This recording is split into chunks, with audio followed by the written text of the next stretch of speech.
உங்களை ஆசீர்வதிக்கிறோம். அன்றைய வார்த்தை சொல்லுகிறது, வருத்தப்பட்டு பாரம் சுமக்கிறவர்களே நீங்கள் எல்லோரும் என்னென்னையில் வாருங்கள், நான் உங்களுக்கு இளைப்பாறுதல் தருவேன் என்று. அருமையான சகோதரர்களே, பலவிதமான வேதனையோடு துக்கத்தோடு கண்ணீரோடு இருக்கிற ஒவ்வொருவருக்கும் ஆண்டவராய் இயேசு ஒரு அழைப்பு கொடுக்கிறார். என் அருமையான மகனே, உன் துக்கத்தை நான் சந்தோஷமாக மாற்றுவேன், உன் சஞ்சலம் தவிப்பை நான் ஆனந்த கழிப்பாக மாற்றுவேன் என்று சொல்லி ஆண்டவராய் இயேசு அழைக்கிறார்.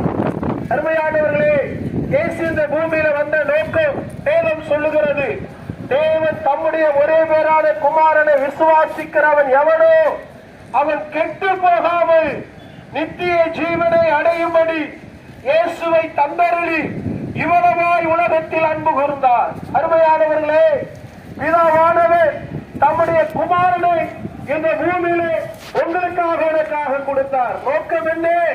எல்லா மனிதனும் பாவம் செய்து கெட்டு போய்விட்டார், நல்ல மனிதன் ஒருவனாயிலும் இல்லை. இந்த கெட்டு போன மனிதர்களை குணமாக்கும்படியாக நம்முடைய செல்ல குமாரனை கர்த்தராகிய இயேசுவை பிதாவானவர் இந்த பூமிக்கு அனுப்பி தந்தார். கல்வாரி சிலுவையிலே அவர் அடிக்க ஒப்பு கொடுக்கப்பட்டார். அருமையானவர்களே, அவருடைய